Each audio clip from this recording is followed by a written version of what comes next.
නමෝ බුද්ධාය වාසනාවන්ත සදහැවත් පිංගුතුනේ ජීවිතවල ගොඩාක් ප්‍රශ්න ගොඩාක් ගැට ගැහිලි තියෙන්නේ ඕන නැති දේවල් හිත හිතා ඉඳීම නිසා. තේරුමක් නැති දේ හිත හිතා ඉඳීම නිසා තේරුමක් නැති ප්‍රශ්න තියෙනවා. වෙහෙස කර දේ හිත හිතා ඉඳීම නිසා වෙහෙස කර ප්‍රශ්න තියෙනවා. ගැට ගැහෙන දේවල් හිත හිතා ඉඳීම නිසා ගැට ගැහෙන ප්‍රශ්න තියෙනවා. හිතට වෙහෙස උපදින දේම හිත හිතා ඉඳීම නිසා හිත ඇතුලේ වෙහෙස කර ප්‍රශ්න තියෙනවා. ඕන නැති දේවල් හිත හිතා ඉඳීම කියන එක නවත්ත ගත්තොත් ගොඩාක් ප්‍රශ්න ගොඩාක් ගැට ගැහිලි සුවපත් කරගන්න අවස්ථාව ලැබෙනවා. ඇත්තෙම ජීවිත වෙනස් වෙන තැන අපි මේ ඕන නැති දේවල් හිත හිතා ඉඳීමෙන් අයින් වීම. මුනිවරුන්ගේ ජීවිතවල සැනසීම තිබ්බේ උත්තමයි. ඒ උත්තමේ වටින දේවල් හිතුවා. උතුම් දේවල් හිතුවා. ජීවිතයට සහනය ලැබෙන දේවල් හිතුවා. පිම්පිරණ දේවල් හිතුවා. හරි සන්තෝෂෙන් ජීවිතය ගත කළා. ඒ නිසා අපි අපේ හිත ඇතුළට කාවද්ද ගන්නම ඕන වටින අදහසක් ඕන නැති දේවල් නම් මං හිත ඉන්නේ. මේ සමාජ ජීවත් වෙන අනිත් අයයෝ ඕන නැති දේවල් හිත හිතා එව්වාගේ පටල පැටලි හිටිය ඉන්නවාද නැද්ද කියන එක මට කරන්න දෙයක් නැහැ. මම නම් වටින දේවල් විතරක් හිතනවා. නොවටින දේවල් මං හිතන්නේ. උතුම් දේවල් විතරක් හිතනවා. හීන දේවල් මං හිතන්නේ. හිත බර වෙන වෙහෙස වෙන දේවල් මං හිතන්නේ. හිතට පහසුව වෙන දේවල් මං හිතනවා. ඔයගේ අදහස් වලින් අද මේ බණපදේ පුරාවට පිංගතුලගේ හිත පුරව ගන්නට. අද මේ බණපදේම සාහනයක් වෙයි ජීවිතේ ගොඩාක් ප්‍රශ්න විසඳ ගන්නට. අපේ මහා කරුණික බුදුරජාණන් වහන්සේ අපට සැනසෙල්ල උදෙසා දහම් දෙසුවා. අපගේ බුදුරජුන්ට නමස්කාර වේවා. නමෝ තස් භගවතු අරහතු සම්මා සම්බුද්දස්ස සාදු සාදු සාදු. පින්වත් නන්දා සිරිවර්ධන මහත්මිය බොහෝසේ සතුටු වෙන්න අද තමන්ගේ මේ ධර්ම දානය ගැන නොවැම්බර් මාසේ 23 වෙනිදා අද දවසේ ජන්මදිනයේ සමරන පින්වත් නිමල් සිරි ප්‍රනාන්දු ස්වාමි පුරුෂයාට නිදුක් නිරෝග සුව සැලසේවා දිගාසිරි සැලසේවා. ඒ වගේම නොවැම්බර් මාසේ 23 වෙනිදා වෙනකොට ඉපදිලා දින 25ක් සපිරෙන පින්වත් අකෙල් කේමින් පුංචි පුතාට සිඟිති පුතාට රත්නත්‍රය ආශිර්වාදයෙන් සෙත් සැලසේවා කියන උතුම් පැතුමෙනුයි අද ධර්ම දාන පින්කම සිද්ධ වෙන්නේ. මේ බණපදේ බොහෝ දිනකුගේ సంతානවලට සහනයක් ඇති කරයි. බොහෝ දිනකුගේ ජීවිතේ ගැට ගැහිලි ලිහලදායි. ඒ නිසා ධර්ම දානය කරන ඔබ බොහෝසේ සතුටටපත් වෙන්න බණපදේ අහන්න පළමුව අපගේ කල්යාණ මිත්‍ර පරම පූජනීය පින්වත් ගුරු දෙවිඳුන්ට අපගේ වන්දනාව වේවා. සාදු සාදු සාදු. බුදුරජාණන් වහන්සේ මේ අර්ථය තේරුවා හරි ලස්සන සූත්‍ර දේශනාවකින්. ඒක උපමාවක්. එක ඉදිබුවෙක් ඉබ්බෙක් ගංගා ඉවුරක ගොදුරු හොයාගෙන යනවා. ඌට කෑමට මොනවා හරි හොයාගෙන ඌ යනවා. යද්දි ඌට ඈතින්ම දකින්න ලැබෙනවා හිවලෙක් ඌත් කෑම හොයාගෙන මේ ගම් ඉවුර දිගේ ඉස්සරහට එනවා. ඉබ්බා මොනවා හරි කන්න ඔය හොයාගෙන යන්නේ. දැන් ඉබ්බව දකින්න ලැබුණොත් එහෙම හිවලට නම් කන්න දෙයක් හම්බ වුණා. හිවල ඉතින් සත්තුන්ගේ මස් කන සතානේ. හිවලට මේ ඉබ්බව දකින්න ලැබුණොත් ඉබ්බව ගොදුරු කරගන්නවා. ඉබ්බා කලින්ම හිවලාව දැක්කා. දැක්ක ගමන් ඉබ්බා ක්‍රියාත්මක වුණා. ඉබ්බගේ කකුල් හතරයි ඔළුවයි කට්ට අස්සට දාගත්තා. ඔයාලා දන්නවනේ ඉබ්බාගේ තියෙන ආරක්ෂිත උපක්‍රමය ඕකනේ.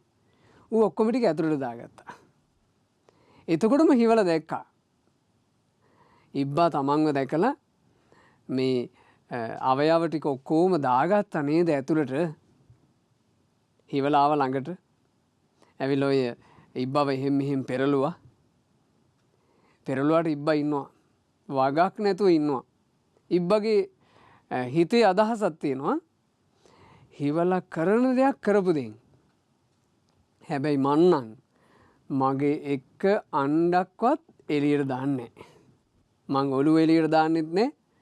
මං මගේ පාස් අතරින් එකක්වත් එළියට දාන්නෙත් නැහැ. මට ආරක්ෂාව තියෙන්නේ මේ කපොල් ඇතුලේ. මං කපොල් ඇතුලේ ආරක්ෂා වෙනවා. ඉබ්බා දන්නවා ප්‍රශ්නේ තියෙන්නේ එක අවයවයක් හරි එළියට දැම්මොත්. එක අවයවයක්වත් එළියට නොදාන තාක් උට ප්‍රශ්නයක් නැහැ. එතකන් ආරක්ෂාව තියෙනවා. ප්‍රශ්නේ ගේන කෙනා ළඟ ඉන්නවා. හැබැයි එයා ළඟ හිටියට අරුබුදයක් නැහැ. එයාට ගොදුරු කරගන්න පුළුවන් දෙයක් එළියට දැම්මොත් තමයි ප්‍රශ්නේ පටන් ගන්නෙ. ඉබ්බා කලේ අර කපොල් ASCII තමන්ගේ අවයව හොඳට ආරක්ෂා කරගෙන හිටියා. හිවලත් අතාරින ජාතිකෙක් නෙමෙයි. හිවලත් එහෙම දිග ඇදුනා. හරි උඹ ඔහොම හිටපන්කෝ. උඹ දාන්න නැතේ අණ්ඩක් එළියට. උඹ අණ්ඩක් දාපු ගමන් මං ඒ අඬුවෙන් අල්ලලා උඹ ගොදුරු කරගන්නවා. බුදුරජාණන් වහන්සේ දේශනා කළා මහණෙනි ඒ ඉබ්බා යම්තාක් වෙලාවක් ඉඳිද්දී හිවලට එපා වෙනවද? එතකන් අර අඬු එළියට දැම්මේ නැහැ. අන්තිමේ හිවල නැගිට්ටා. හොඳට අර ඉබ්බා දිහා බලන් හිටියා. මේකනම් මහ පුදුම ඉබ්බේ කියලා ගියා. ඒ ඉබ්බාට තිබුණු ප්‍රශ්නේ ප්‍රශ්නයක් බවට පත් නොවෙන්නම ඌ ආරක්ෂා වුණා. බුදුරජාණන් වහන්සේ දේශනා කළා ඉතින් මහණෙනි ඔබත් ආන් ඒ වගේ ප්‍රශ්නේ හටගන්න තැන අඳුනගෙන ආරක්ෂා වෙන්න. ප්‍රශ්නේ හටගන්නේ මොකක් වුණොත්ද කියලා අඳුනගෙන ආරක්ෂා වෙන්න. මෙහෙම හිතන්න ගියොත් මට ප්‍රශ්නයක්. ඒක අඳුනගෙන ආරක්ෂා වෙන්න. මෙහෙම කල්පනා කරන්න ගියොත් ඒක මට ප්‍රශ්නයක්.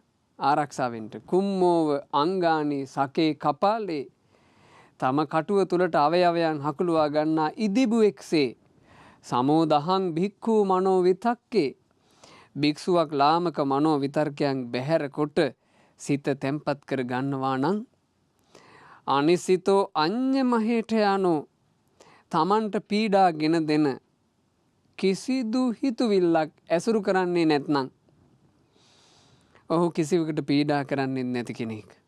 ඔහු තමන්ව පීඩාවට පත් කරගන්නෙත් නැති කෙනෙක්.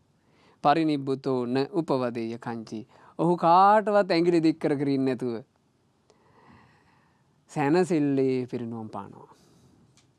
වටිනා අර්ථයක් මේක. කාටවත් ඇඟිලි දික් කර කර ඉන්නේ නැතුව සැනසෙල්ලේ පිරිනුවම් පානවා. ඒ තමයි මුනුවරුන්ගේ ජීවිත. අපේ ජීවිත ගත්තොත් එහෙම මේ වෙහෙස විඳින අපේ ජීවිත අපි බාහිරට ඇඟිලි දික් කර කරම ඉන්නේ. අහවලා නිසා මට මේ හිතේ ප්‍රශ්න. අහවලාගේ වැඩ නිසා මගේ හිතට කිසි සැනසෙල්ලක් නැහැ. අසවලා ඔහොම කරපු නිසා තමයි ඒ දා ඉඳලා මට සැනසෙල්ලක් නැහැනේ. එතකොට තමන්ගේ සැනසෙල්ල නැති කරලා තියෙන්නේ කවුද? අහවලා. එක්ක අහවල් පිරිස. අපි හැමතිස්සෙම එළියට චෝදනා කර කර ඉන්නවා. බාහිරට ඇඟිලි දික් කර කර ඉන්නවා. තම සැනසෙල්ල සොයාගත්ත මුනිවරු නම් පිංගතුනේ බාහිරට ඇඟිලි දික් කර කර හිටියේ නෑ. ඒ උත්තමයෝ තමන් තුළ තමන්වම සංසිඳවාගෙන බාහිරට ඇඟිලි දික් කරන්නේ නැතුව සැනසෙල්ලේ පිරිනවම් වැඩියා. බුදුරජාණන් වහන්සේ වදාලා නුවණ තියෙන බුද්ධිමත් මිනිසෙක් දක්ෂ වෙන්න ඕන. මනසිකරණීය ධම්මා මේ මෙව්වා මං මෙනෙහි කරාට කමක් නැහැ. අමනසිකරණීය ධම්මා මේ මෙව්වා මෙනෙහි කරලා කල්පනා කරලා තේරුමක් නැහැ. ඒ දෙක වෙන් කරලා අඳුන ගන්න දක්ෂ වෙන්න ඕන. ඒ දක්ෂකම උපදින්න පිංගුතුනේ ඇත්තටම බුදුරජාණන් වහන්සේගේ ධර්මයේ ඉගෙන ගන්න. අපි මොනවද මෙනෙහි කළ යුත්තේ? අපි මොනවද මෙනෙහි නොකළ යුත්තේ? සාමාන්‍යයෙන් මේ සමාජය තුළ කතා කරනවා නේද? තමන්ගේ හිතට එනවා නම් හිතවිල්ලක් ඒ හිතවිල්ලට අනුව කටයුතු කරාට කමක් නැහැ කියලා. අපේ හිතවලට එන හිතවිල්ලට අනුව කටයුතු කරන්න ගිහිල්ලා තමයි මෙච්චර එකක් මේ වෙලා තියෙන්නේ. මොකද්ද මෙච්චර එක කියලා මම කියන්නේ? මේ තා දීර්ඝ සංසාර ගමනක පටලැවිලා ඒ සසර ගමනෙන් තාමත් ගැලවෙන්න බැරුව අපි ඉන්නේ. අපි කල්පනා නොකළ යුතු පිළිවෙලට කල්පනා කරපු නිසාමයි පින්වතුනි. මේ ජීවිතේ මේ බුද්ධ ශාසනය මුණ ගැහිච්ච මොහොතේවත් අපි දක්ෂතාවයක් ඇති කරගනිමු. ඕන් නැති දේවල් හිතා ඉන්නේ නැතුව ඒවා බැහැර කරන්න. අකුසල් නොහිතා ඒවා බැහැර කරමු. පාපී හිතවිලි නොහිතා ඒවා බැහැර කරමු. එතනම සංසිඳීම තියෙනවා. ධම්මපදයේදී බුදුරජාණන් වහන්සේ වදාලා යම් කිසි කෙනෙක් හිතනවා නම් මෙහෙම අක්කොච්චි මං අහවලා මට බැන්නා. අවදී මං මට හිංසා කළා. අජිනී මං මාව පැරැද්දුවා. අහාසි මේ මා සතු දේ බැහැරගත්තා. ඒතං උපනයිහන්ති ඔහොම හිත ඉඳ ගියොත් වේරං තේසං න සම්මති. ඒ අයගේ වෛරේ නම් කවදාවත් සංසිඳෙන්නේ නැහැ. ඕන් නැති පිළිවෙලකට හිතනවා කියන ඕක. එකපාරක් වෙච්ච සිද්ධියක් පැසෝ හිත ඉන්නවා. ආවල මට බැන්නනේ අනිත් අයටත් කියනවා. මට බැන්න මෙහෙම අරින්නේ මං ඕක. මං වගේ කෙනෙකුට ඔහොම කියලා එහෙම පාඩු ඉන්න දෙනවද? බලාගමු මට අවස්ථාවක් එන්නේ නැතයි. කොකාට වාරයක් ආවා කියන්නේ තිත්තියටත් එනවනේ වාරය. මං බලා ගන්නම් එදාට. අපි අනිත් අයට සමහරට කියනවා අපේ හිතේ ඇතුලේ තියෙන පැසවිල්ල අපි වපුරවනවා. හිත ඇතුලේ පැසවිල්ල තියාගෙන ඉඳීමට බුදුරජාණන් වහන්සේ පාවිච්චි කරපු වචනේ තමයි පරණ වෙච්ච තුවාලේ. පරණ වෙච්ච තුවාලේ කුණු වෙච්ච ලේ පිරিলা තියෙනවා. ඒ කුණු වෙච්ච ලේ වලට අපි කියනවා වචනය සැරව. සැරව පිරিলা. ඒ පිරිච්චි සැරව ගලන්න බලාගෙන ඉන්නේ. මොකක් හරි අපි හිතමු ඔය කටයුත්තක් කරන්න ගිහලා චුට්ටක් අර පරණ තුවාලේ වදිනවා කොහේ හරි. වැදිච්ච ගම මොකෝ වෙන්නේ? පරණ තුවාලෙක සාමාන්‍යයෙන් අර තුවාලයක් නැති තරම්වත් මේ හැම හයිය නැහැනේ. පරණ තුවාලේ පෑරෙනවා ගන්ධස්තරේ. සැරව ගලනවා. අහලක ඉන්න බෑ. Tamanටත් පිළිකුලයි අනුන්ටත් පිළිකුලයි. ඒ වගේ හිත ඇතුලේ අහවලා බැන්නා. මට හිංසා කළා. මට පීඩා කළා. මාව පැරැද්දුවා. මා සතු දේ පැහැරගත්තා කියලා ඔය වෙච්ච සිද්ධිය හිත ඇතුලේ පැහැව ඉන්නවනේ. අපි භාග්‍යතුන් වහන්සේ වැඩ ඉන්න කාලේ බුදුරජාන් වහන්සේ වැඩ හිටපු විහාරයට සමීපෙම ඔය ගම්දනව්වක තරුණ යුවලක් ඔන්න විවාහ ජීවිතේ පටන් ගත්තා.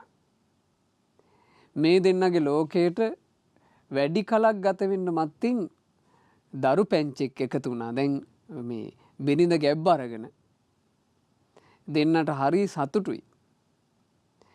කල් ගත වෙනකොට ඒ බිරිඳ දරු පැටියාව බිහි කළා. මේ බිහි කරපු සිඟිත්තා දවසක් මේ කිරි දීලා නිදි කරවලා ඒ තරුණ අම්මා යම්කිසි කටයුත්තකට චූට්ටක් පුතාගෙන් ඈත් වුණා. ඒ අම්මට එකපාර ඇහුණා පුතා අඬන හඬක්. ඒක බියකරු ඇඬිල්ලක්. ඒ අම්මා හිටියේ ළඟමයි. ඉක්මනට දුවගෙන ආවා අම්මා. දුවන් එනකොට අම්මට පෙවුණා නිකන් යම්කිසි කළු භයානක හෙවණැල්ල පුතාගේ ළඟ හිටගෙන හිටියා. ඒ අම්මා එනකොටම නැතුව ගියා. ඒ අම්මා බයරපත් වුණා. තමන්ගේ සිඟිති පුතා ළඟට ගියා වඩා ගන්න කියලා. දරුවා නිල් පාට වෙලා. ලේ ටික ඔක්කොම උරලා. ඒ දරුවා මැරිලා. ඉතින් එදා බොහෝම දෙන්න දෙමහල්ලෝ අඬලා ඒ පුතාගේ අවසන් කටයුතු නිමා වෙලා උන කල්ගත වුණා. ආයෙත් ඇගේ බඩේ දෙවෙනි දරුවෙක් පිහිටියා. ඒ දරු පැටියත් යම් පමණක් ලොකු මහත් වෙනකොට අර පරණ මතකෙත් එක්ක ගොඩාක් ආදරෙන් ආරක්ෂා කළා. තනි කලේම නැති ගානයි. හැබැයි දවසක් ඩිංගිත් එකට තනි වුණා. ඒ මොහොතින් අර බලවේගය ඇවිල්ලා මේ දරු පැංචාව ගත්තා. එදා පුතා අඬන සද්ද ඇහෙනකොට දැන් ටිකක් ලොකු වෙච්චි දරුවෙන්නේ. අඬන සද්ද ඇහෙනකොටම මේ අම්මා දුවගෙන ආවා. එද්දී අම්මා පැහැදිලි වැස් දෙකෙන් දැක්කා. බියකරු යක්ෂණියක් තමන්ගේ දරුවාව මෙහෙම අතට අරගෙන දරුවගේ රුධිරේ උරනවා. ඇයගේ මේ කටේ ලේ තියෙනවා ඇය දැක්කා. හැබැයි දරුවව බේරගන්න බැරුව ගියා. ඔන්න ඒ දරුවත් මැරුණා. දැන් මේගොල්ලන්ට හරි වේදනයි. තමන්ගේ උපදින දරුවෝ පිළිගන්න මොකද්ද අමුතු බලවේගයක් තමන්ගේ ජීවිතේට ඇවිත්. ඇයි මෙහෙම වෙන්නේ කියලා හරි කනගාටුයි. ඒ දෙන්න ටික කලක් දරුවෝ හදන්නේ නැතුව හිටියා. ආයෙත් ඔන්න අපි කොහොම හරි අපේ දරු පැටියව ආරක්ෂා කරගමු කියලා දරුවෙක්ව හැදුවා. ඒ දරු පැටියා බිහි කරනකමුත් ගොඩාක් ආරක්ෂා වුණා. දරුවා ලොකු මහත් වෙනකමුත් සෑහෙන්න ආරක්ෂා කළා. දැන් දරුවා සාමාන්‍යයෙන් ඇවිදින වයසේ. කෙලිසෙල්ලමේ යෙදෙන වයසේ. ඒත් අම්මා මේ තමන්ගේ චූටි පුතාව නොපෙනෙන තැනකට යන්නේ නැහැ. හැම තිස්සෙම දරුවා ගැන ඇහැ ගහන් හිටියේ. දවසක් මේ අම්මට ඒ කාලේ පොඩ්ඩක් පෑවිල්ලා ඇවිල්ලා ගෙදර වතුර නැති නිසා දරු පැටියවත් අරගෙන ගියා පොඩ්ඩක් ඔය සමීපෙන් ගලාගෙන යන ගංගාවකට දරුවත් නාවගෙන තමනුත් නාලා ඔය ඇඳුම් ටික එහෙම හොදන් එන්නම් කියලා. ඒ යන වෙලාවේ කවුරුත් නැහැ ගංගාව ළඟ. අම්මා තොටුපොලින් මේ මුලින්ම දරු පැටියව නෑවුවා. නාවලා පුතාව චුට්ටක් මේ ඇස් දෙකට පේනවානේ. පුතාට පොඩ්ඩක් ඔය සෙල්ලම් කර කර ඉන්න ඇරියා. අම්මා ඩිංගිත්තක් ඇඟ තෙමා ගන්නම් කියලා වතුරට බැස්ස විතරයි. මේ අම්මට පේනවා. පරිසරයේ යම් වෙනසක් දැනුණා. මේ අම්මට පේනවා ඈතින් චූටි කළු ලපයක් වගේ යමක් මතු වුණා. ඒ කළු ලපේ එන්න එන්න ලොකු වෙනවා මේ අම්මට තේරුණා. අම්මට දැකලා හුරුයිනේ. තේරුණා එකත් එකටම මේ එන්නේ මගේ පුතාව ගන්නයි. ඒ අම්මා දියරෙද්ද පිටින්ම වතුරෙන් ගොඩට ආවා. තමන්ගේ පුතාව වඩා ගත්තා. අසරණයි දැන්. දැන් තමන් විතරයි ඉන්නේ.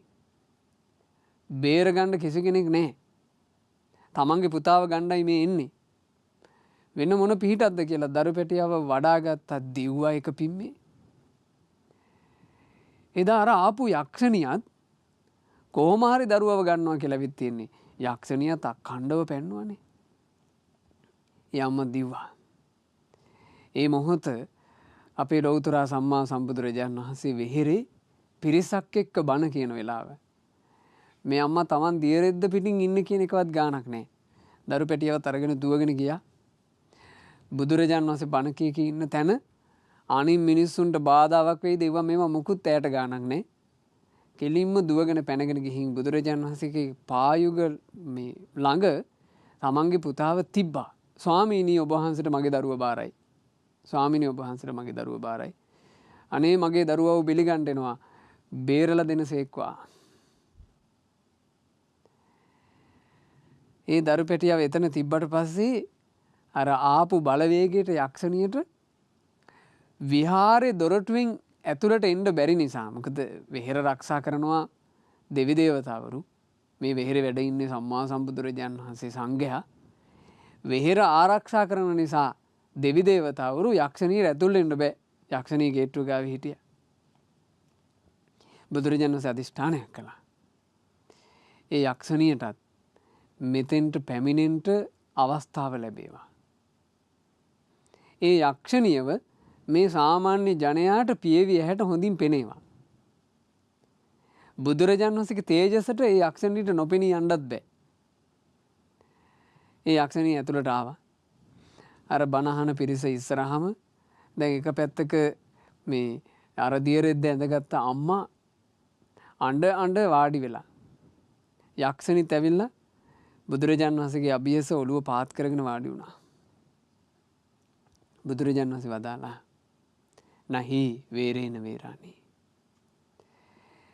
වෛරයෙන් වෛරය සංසිඳෙන්නේ. සම්මන්තීද කුදාචන. ඔය වෛර කිරිල්ල සංසිඳලා යන එකක් නෙමෙයි. අවේරේනච්ච සම්මන්ති. අවෛරේ පටන් ගන්න. අවෛරේ පටන් ගත්ත ගමන් ඒස ධම්මෝ සනන්තනෝ. ඔය වෛර සංසිඳලා යයි ඒක සනාතන ධර්මය. ඒ යක්ෂණිත් ඇඬුවා. ඒ යක්ෂණිත් ඇඬුවා බුදුරජාණන් වහන්සේ මේ වචනේ කියනකොට වෛර කරන්න එපා. වෛරයෙන් සැනසෙල්ලක් ලැබෙන්නේ නැහැ. වෛරය ඇති වෙන පිළිවෙලට හිතන්න එපා. යක්ෂණිය අඬනවා. දැන් අර දරු පැටියව බේර ගන්න දඟලන අම්මා මේක මුකුත් දන්නේ. එකතු වෙලා ඉන්න ජනකාය මුකුත් දන්නේ. බුදුරජාණන් වහන්සේ එතකොට ඒ යක්ෂණියගේ කතාව සියලු දෙනාට යහපත පිණිස එදා කියලා දුන්නා. ඒ යක්ෂණියගේ නම කාලී. කාලී යක්ෂණියගේ කතාව බුදුරජාණන් වහන්සේ එදා හෙළිදරව් කළා. මේ දෙන්නා මීට ගොඩාක් අතීතේ එකම ස්වාමි පුරුෂයෙකුගේ සමභාර්යාවරු. ඔය සාමාන්‍යයෙන් ධනවත් සිටු පවුල්වල එහෙම ඒක තිබිලා තියෙනවා. එකම ස්වාමි පුරුෂයාට භාර්යාව දෙන්නෙක් ඉන්නවා. ඒ දෙතුන් දෙනා ඉදීම තිබිලා තියෙනවා. මේගොල්ලෝ දෙන්න බොහොම ධනවත් මේ ස්වාමි පුරුෂයෙකුගේ සමභාර්යාවරු විදිහට හිටියා. ඉන් එක බිරිඳක් මේ කාන්තාව යක්ෂණී ගත්තොත් එහෙම දැන් මේ මනුස්ස දුව ඒ කාලේ නිසරු කාන්තාවක්. දරුපල හටගන්නේ. අනික් යක්ෂණිය ඒ කාලේ හොඳ සාරවත් කාන්තාවක්. ඇයට දරුවෝ ලැබෙන මේ හැකියාව තිබුණා. ඔන්න ඇය ගැබ් ගත්තා. ඇය ගැබ් ගන්නකොට අර දරුවෝ නැති කාන්තාවට ඉරිසියා හිතුණා. ඇගේ ඉරිසියාව තව වැඩි වුණා. මොකද දැන් මේ ගැබ් ගත්ත කාන්තාව ගැන සැලකිලි වැඩි වෙනවනේ. දැන් ස්වාමි පුරුෂයාගේත් සැලකිල්ල වැඩි. ඔහුගේ ආදරේ වැඩි. ගෙදර කට්ටියගෙත් සැලකුම් වැඩි. නෑයෝ පවා බලන් එනවා. ඈව බලන්න වෙනම එනවා. අනේ මේ බබෙක් හම්බෙන්න නේද? එහෙම එනවා. එතකොට අර දරුවෝ නැති කාන්තාවට ඉරිසියා හිතුණා. ඇය දරුවෝ නැසෙන බෙහෙතත් අර හිතවත්කමත් එක්ක ඒ කාන්තාවට තේරෙන්නේ නැති විදිහට හීන් සීරුවේ කන්න දුන්නා. දරුවෝ නැසෙන එක. අර බඩට ආපු දරු පැටියා ඒ බෙහෙතින් නැසුණා. ඉතින් හිතාගන්න බෑ සමහරලා දරුවෝ ඉතින් බඩට තැවිලා නැසිලා යනවනේ කියලා. ඒක එතනින් ඉවර වුණා. ඔන්න දෙවෙනි වතාවෙත් ඇය ගැබ් ගත්තා. ආයෙමත් ඇයට සැලකිලි එන්න පටන් ගන්නකොට අර දරුවෝ නැති කාන්තාවට ඉරිසියා හිතුණා.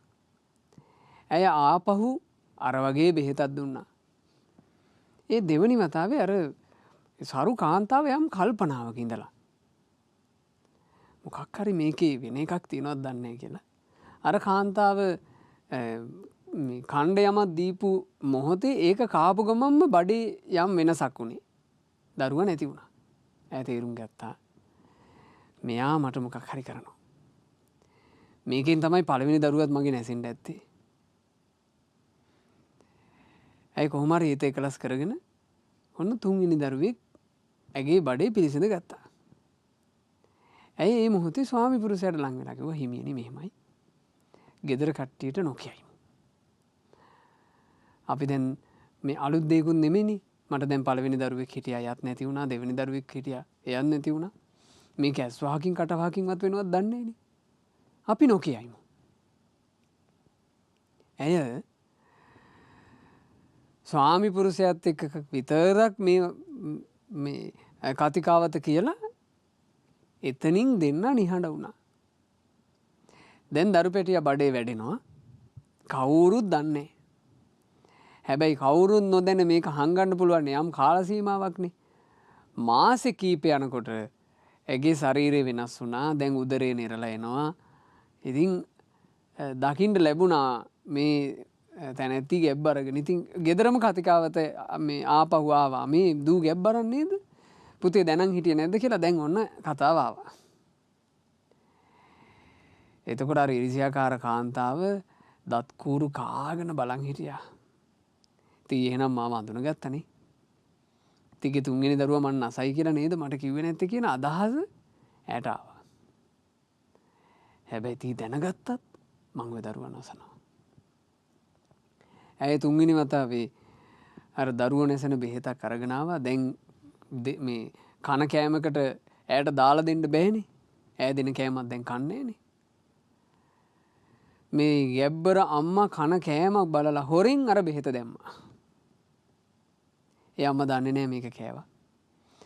දැන් දරු පැටියා බඩ ඇතුළෙම මැරුණා. නමුත් ඒ වෙනකොට දරුවා මෝරලා. මේ එක දිගට මැරිච්ච තුන්වෙනි දරුවා නිසා ඒ දරුවා මැරෙන්න දීපු විස ඒ අම්මටත් විස වුණා. ඒ අම්මත් අසාධ්‍ය වුණා. ඇඳට වැටිලා. දැන් ඒ අම්මා ජීවිතේ අන්තිම තැන ඉඳිද්දී අර කාන්තාව එනවා ඉතින් මෙතෙන්ට ළඟට. කවුරුත් වෙන කවුරුත් දන්නේ නැනේ මේ කාන්තාව වහදුන්නේ කියලා. හැබැයි මේ මැරෙන්න ඉන්න කාන්තාව දැන් දන්නවා.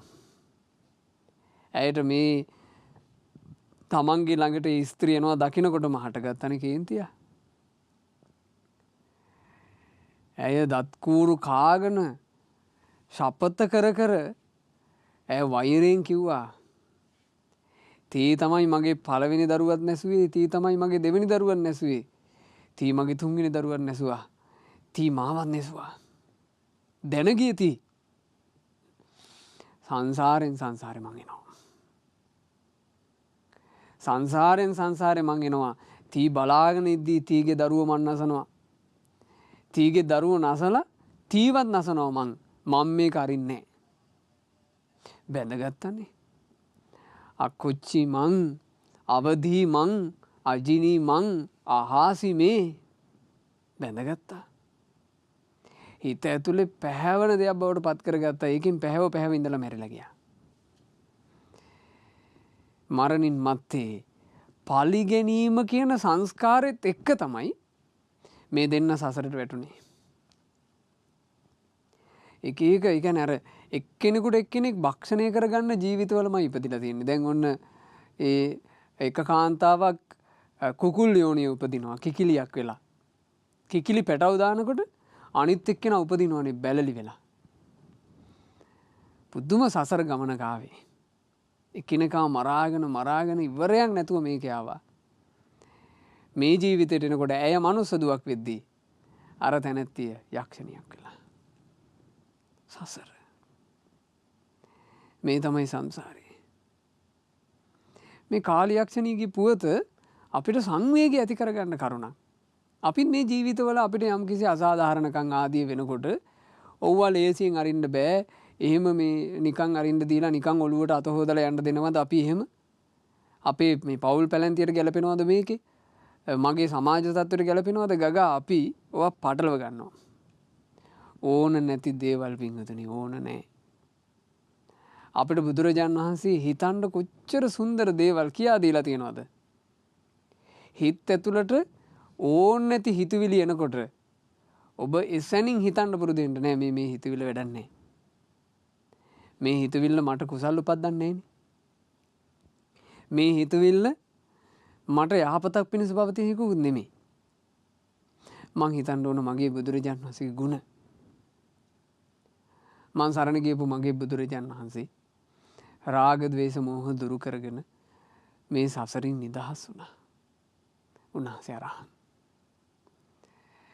ගුරු උපදේශ නැතුවම චතුරාර්ය සත්‍ය අවබෝධ කළා. උන්වහන්සේ සම්මා සම්බුද්දයි. අවබෝධයට අනුවම සැනසෙල්ල ජීවිතය ගත කළා. බුදුරජාණන් වහන්සේ විද්‍යාචරණ සම්පන්නයි. සෝතැවුල් දුක්ගිනි අසාධාරණකම් අයුක්තිය ගැහැට කිසිවක් නැති සුන්දර නිවනට මගේ බුදුරජාණන් වහන්සේ වැඩම කළා. ඒ කාන්තෙන් සුගතයි. විඳවන ලෝකයක් මේක. විඳවන ලෝකෙන් නිදහස් වුණේ මගේ බුදුරජාණන් වහන්සේ. අනිත් අයටත් නිදහස් වෙන්න උන්වහන්සේ ලෝකය ගැන කියලා දුන්නා. ලෝකවිදු.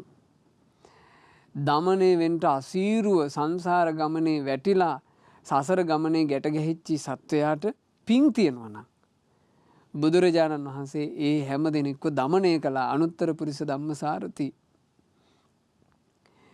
මං සරණ ගියපු මගේ බුදුරජාණන් වහන්සේ තමයි දෙවියන්ගෙත් මිනිසුන්ගෙත් ශාස්ත්‍රුන් වහන්සේ. සත්තා දේව මනුස්සාන. උන්වහන්සේ අවබෝධ කරගත්ත ගම්භීර සත්‍යය අපට පැහැදිලිව දේශනා කළා. ඒකාන්තයෙන් බුද්ධ මේ සියල් ගුණ දරන්ට මගේ භාග්‍යතුන් වහන්සේ ඒකාන්ත කොට භාග්‍යවන්තයි භගවා. බුදුරජාණන්සේ ගුණ හිතන්න.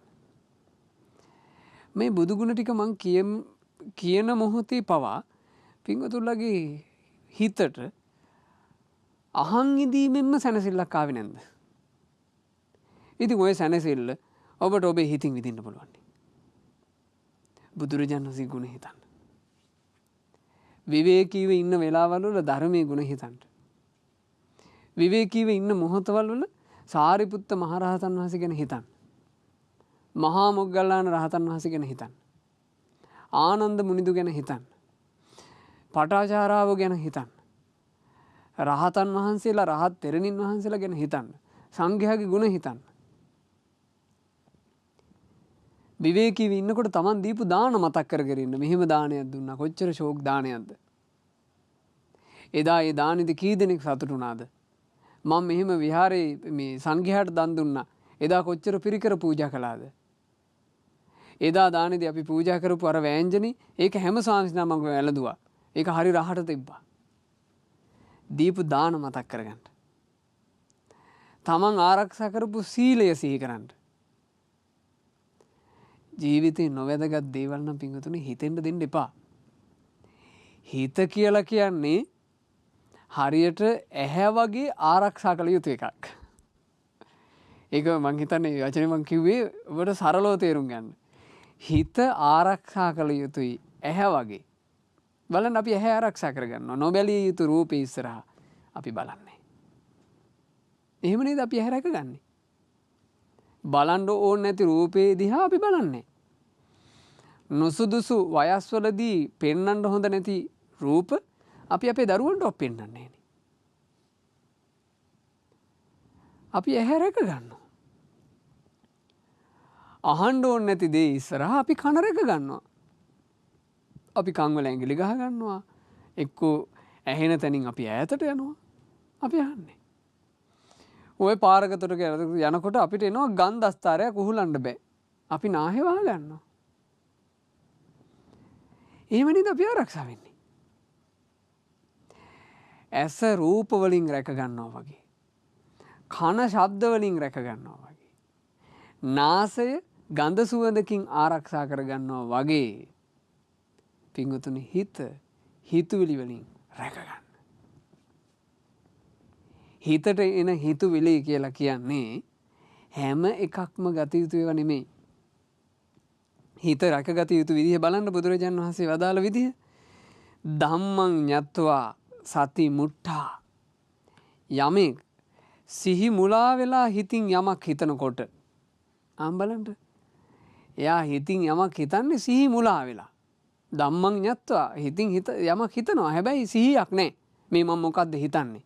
මේ මං හිතන එක මට යහපත පිණිස පවතීද අයහපත පිණිස පවතීද? මේ වගේ නැති ප්‍රශ්න හැදෙයිද? හිතට නිකන් නැති ගින්නක් නේද මේක? අපි එහෙම හිතන්නේ. මං හිතන හිතුවිල්ලෙන් අකුසල් වැඩෙයිද? පව් පිරෙයිද? අපි එහෙම නොහිතා ඔය හිත හිතින්නවා. ධම්මං ඤත්වා සති මුට්ටා. සිහි මුලා කරගෙන හිතන්න ගියොත් පියං නිමිත්තං මනසිකරෝති. ඔය ප්‍රිය නිමිති ආදී දේවල් මෙනෙහි වෙයි. ප්‍රිය නිමිති කියලා එතන කිව්වේ මොකද්ද? කෙලෙස් අවුස්සන තමන්ගේ ඇතුලේ අරුබුද හදන හිතුවිලි හිත ඇතුලේ හටගනි. සාරත්ත චිත්තෝ වේදේති. අන්තිමේ විඳින්න වෙන්නේ ඒකට ඇලිලා. තංච අජ්ජෝසාය තිට්ඨති. හිතට ආපු හිතුවිල්ල තමන්ගේ හිත ඇතුලේ කිඳා බහි. තස්ස වඩ්ඩන්ති වේදනා.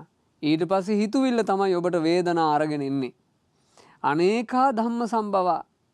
හිතින් හිතපු හිතුවිල්ලට අනුව එක එක වේදනා. අභිජ්ජාච ලෝභය හටගනී. විහෙසාච වෙහෙස හටගනී. චිත්ත මස්සූ පහඤ්ඤති.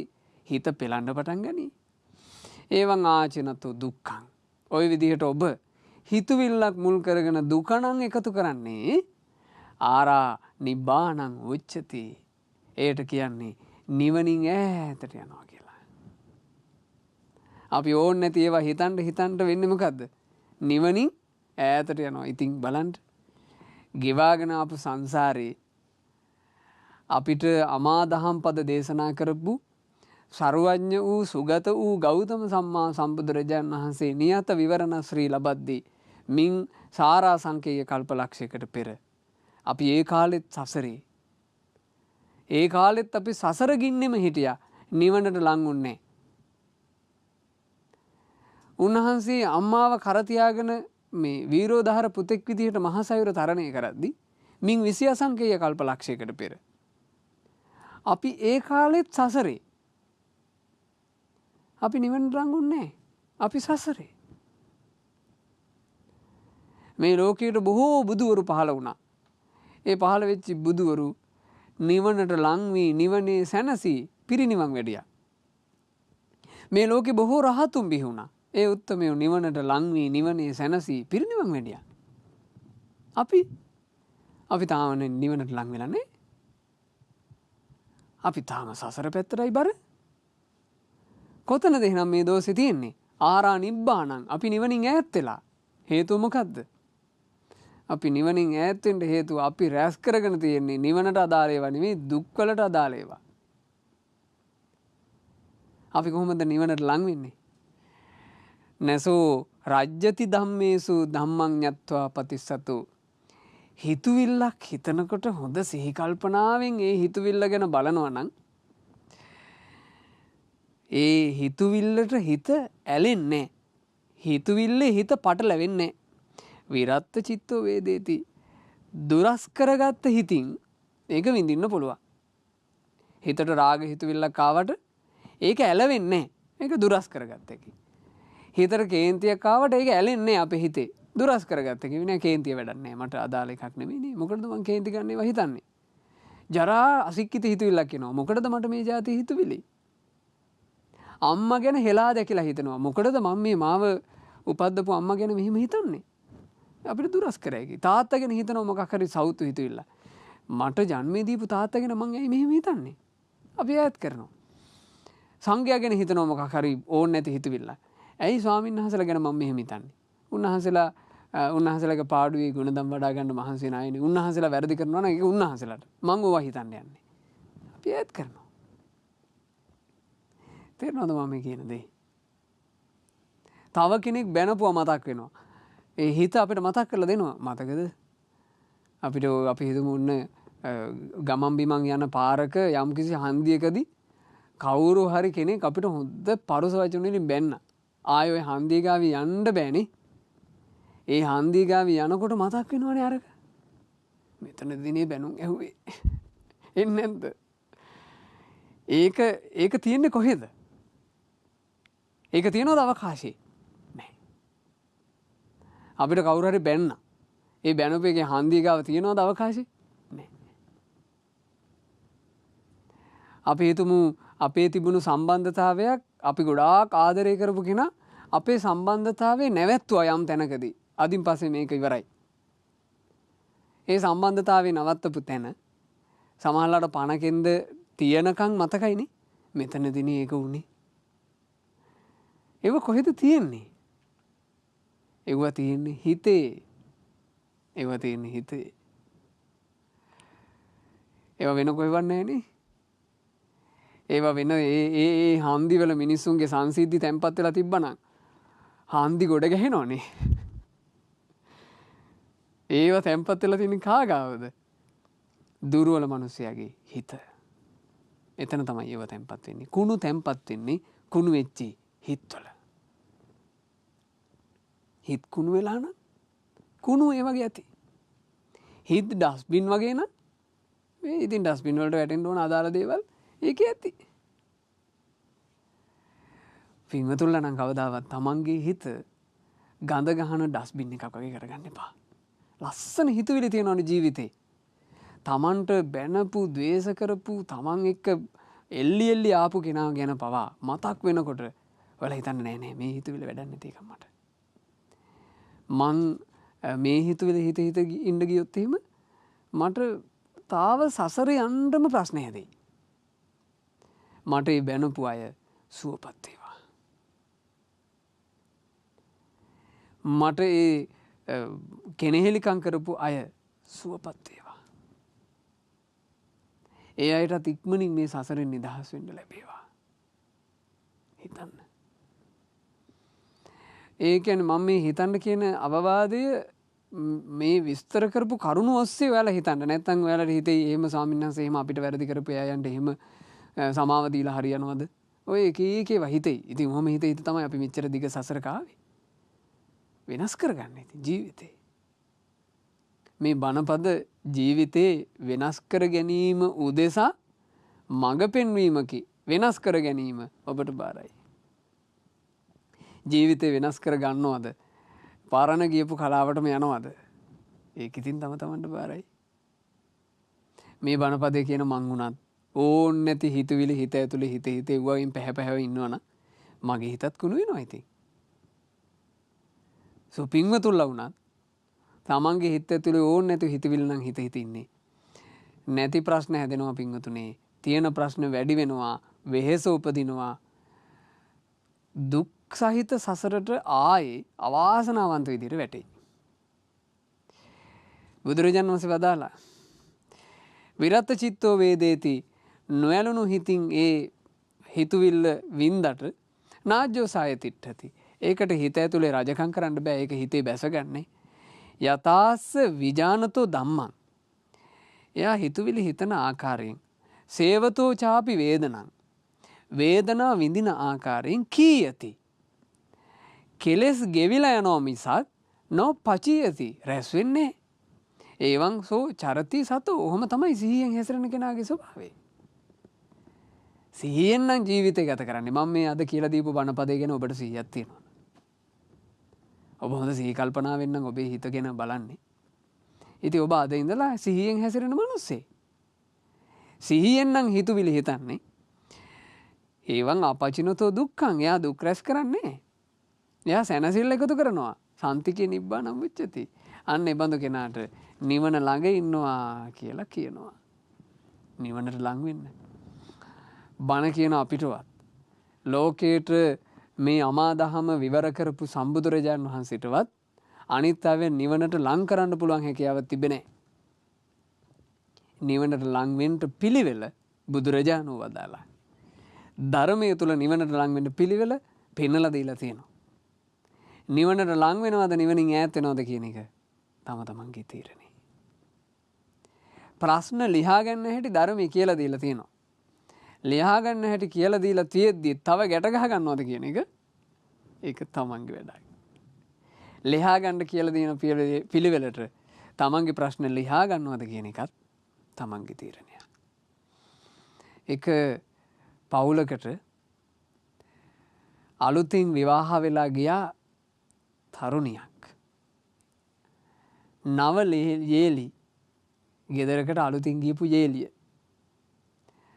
ඔය යේලියට පොඩ්ඩක් නැන්දම්මා සැර දාගෙන හිටියේ. ඔබ දැනගනින් මේ ගෙදර ගෑනු දෙන්නෙක් හිටියට මං තමයි තීරණ ගන්නේ. ඔබ මගේ පුතාගේ මේ අඹුව වුණාට මේ ගෙදර තීරණ ගන්න ඔබට අයිතිය නැහැ කියලා පොඩ්ඩක් නැන්දම මේ පාට් එකක් දාගෙන තමයි හිටියේ. ලේලිත් ඒකට කීකරුව හිටියා. මොකද ඈ ධර්මය අහපු කෙනෙක්. ඈ උපාසිකාවක්. ඈ දවසක් ගෙදර තනියම ඉඳිද්දි නැන්දම ওই පොඩ්ඩකට පැත්තකට ගිහින් හිටියේ. ඒ නැන්දම යන්න කලින් ගෙදර හදලා තිබුණු මේ කැවුම් වගේක් ගැන නැන්දම්ම කියලා ගියා විශේෂයෙන් මේ කැවුම් ටික තියලා තියන්න. ඒ මොහොතෙම ගෙදෙට්ට පිණ්ඩපාත වැඩම කළා ස්වාමීන් වහන්සේ නම. දැන් නැන්දම්ම නැහැ. ඇය තනියෙන් ඉන්නේ. තීරණේ ගන්න වෙන කෙනෙක්ගෙන් අහන්න බෑ. දැන් ගෙදර වෙන අහලක පූජා කරන්න දෙයක්වත් නැහැ. එතන තිබුණු ඔය කැවුම් චුට්ට එක්කෙනෙකුට විතර සෑහෙන කැවුම් තිබ්බේ. ඇය අර ස්වාමීන් වහන්සේට කැවුම් පූජා කළා. ඇයට බයක් ආවේ නැහැ. මොකද ඇය හිතුවා නැන්දම්මා මේක පූජා කළා කිව්වහම ඒක අනුමෝදන් වෙයි. සතුටු වෙයි. එහෙම ඉතලා ඒක පූජා කළා. දැන් අපි සමාජලාවට එහෙම දේවල් කරන්නේ විශ්වාසෙන් නේද? ඒක දුන්නා කියලා මොකුත් කියන එකක් නැහැ. මොකුත් හිතන එකක් නැහැ. අපි ගෙදරම සහෝදර සහෝදරියන්ගේ ඇඳුම් එහෙම අපි මාරු කරගෙන අඳින්නේ. ඕක ඇඳට මොකුත් කියන එකක් නැහැ. විශ්වාසය කියලා එකක් තියෙනවනේ නේ.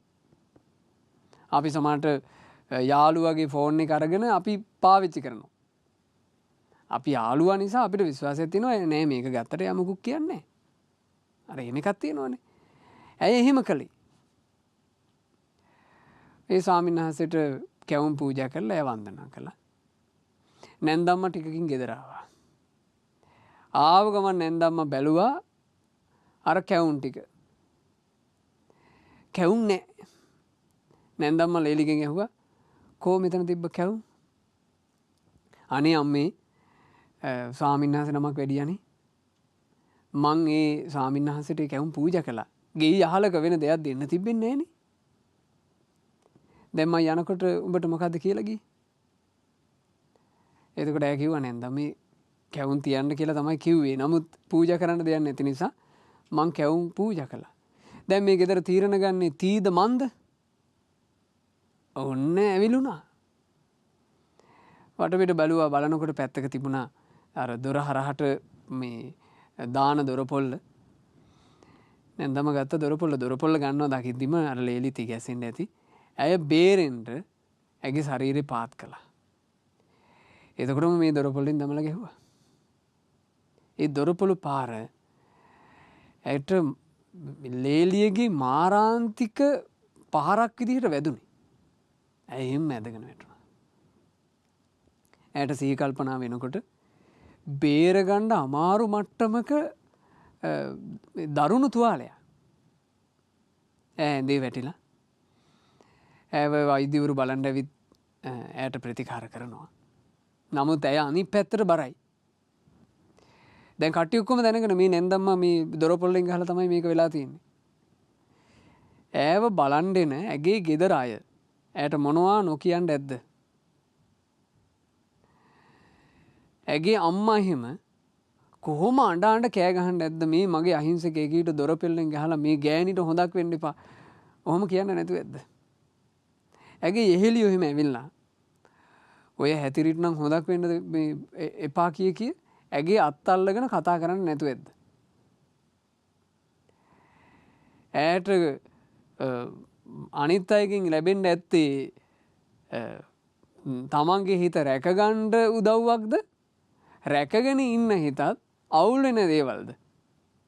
ඔයාලට ප්‍රශ්න වෙලා තියෙනවා. ජීවිතේ ප්‍රශ්න ආවට පස්සේ ඒ ප්‍රශ්නෙට විසඳුමක් හොයාගෙන ස්වාමීන් වහන්සේ නමක් ළඟටවත් ගියොත් එහෙම නේද සැනසෙන්න දෙයක් කියන්නේ.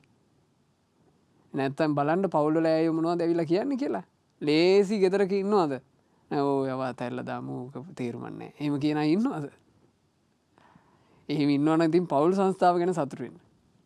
අනේ වෙලාවට මගේ පවුලේ මේ කල්යාණ මිත්‍රයෝ වගේ පිරිසක් මට ඉන්නවා කියලා. පත්තු කරන්න ලැහැත්ති. අනිත් අය පත්තු කරන්න ලැහැත්තියෙද්දී ඇයගේ හිත රැකගත්තනේ. ඇය ඕන් නැති දේ හිතුවේ නෑ. ඇය හිතුවා. ඇය කියන අයට පවා කිව්වා. නෑ ඉතින් මම පිනක්නේ කරගත්තේ. මං සංඝයාට දානෙනේ පූජා කළේ. බුදුරජාණන් වහන්සේ වදාarලා තියෙන්නේ සංඝයාට දෙන දේ මහත්ඵලයි කියලානේ. මං සංඝයාට දම් පූජා කළා. අනේ උන්වහන්සේ ඒ දානෙ පිළිගත්තා. ඇය ඒව විතරයි කතා කරන්නේ. ඇය නැන්දම්ම ගහපු පොළු පාර ගැන කතා කළේනේ. ඇගේ ජීවිතෙන් ඇයට සමුගන්න වෙනවා කියන එක කතා කළේනේ.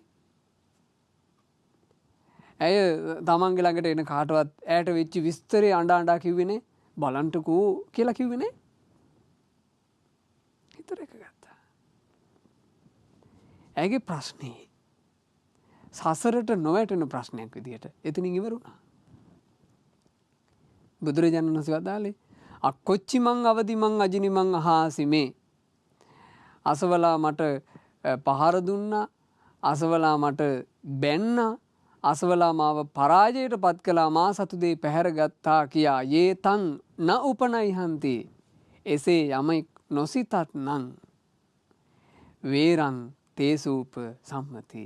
ඒ තුලින්ම ඔවුන්ගේ වෛරය සංසිඳෙන්නේය. ප්‍රශ්න විසඳෙනවා. ඒ නිසා පින්වතුනේ ඕන් නැති දේවල් හිත හිතා විඳවන්න එපා. තමන්ගේ ජීවිතේ මේ බණපදෙන් වෙනස් කරගන්න. ඕන් නැති දේවල් හිත හිත මේ දක්වා විඳෙව්වා නම් අද මේ මොහොතේ දැන් ඒව අයින් කරන්න. අපි වටින දේවල් හිතමු. අපිට තියෙනවා හිතන්න මෛත්‍රිය. අපිට තියෙනවා හිතන්න කරුණාවන්තකම. අපිට තියෙනවා හිත හිතින්න අනුන්ගේ දියුණුව. අපිට තියෙනවා හිත හිත ඉන්නවා නම් බුදු ගුණ, දහම් ගුණ, සංඝ ගුණ.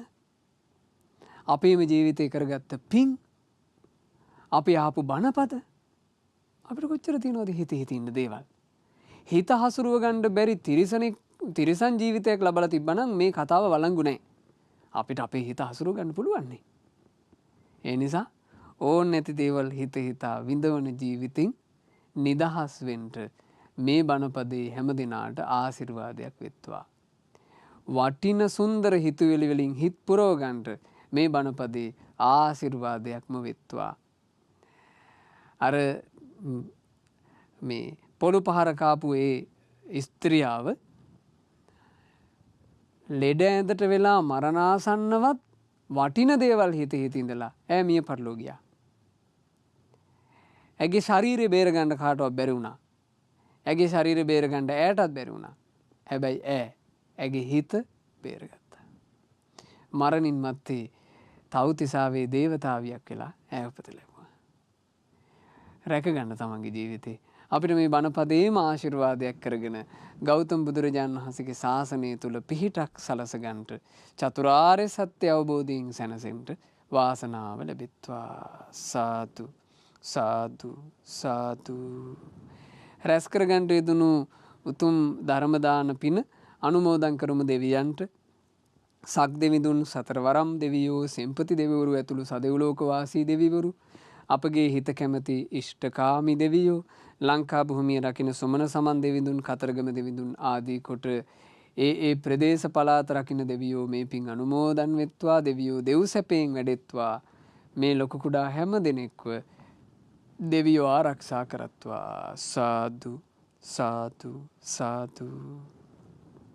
නොවැම්බර් මාසේ 23 වෙනිදා අද මේ ධර්ම දානය කෙරෙන දවසේම ජන්මදිනයේ සමරන නිමල් සිරි ප්‍රනාන්දු පින්වන්ත ස්වාමි පුරුෂයාටත් නොවැම්බර් මාසේ 23 වෙනිදා වෙනකොට ඉපදිලා දින 25ක් සපිරෙන අකෙල් කේමීන් ඒ සිංගිති පුතාටත් අද ධර්ම දානයේ ආශිර්වාදය, බුද්ධ රත්නයේ ධර්ම රත්නයේ සංඝ රත්නයේ ආශිර්වාදය, ස්වර්ණමාලි මහා සෑ රජුන්ගේ, අඟුලිමාල මහා සෑ රජුන්ගේ, ජයශ්‍රී මහා බෝ සමිඳුන්ගේ, සිරි දළදා වහන්සේගේ සිරිපා පියුමේ ආශිර්වාදය, සියලු සෑබෝධීන් වහන්සේලාගේ 13 වහන්සේලාගේ ආශිර්වාදය, දෙවියන්ගේ රැකවරණ ආශිර්වාදය ලැබේවා.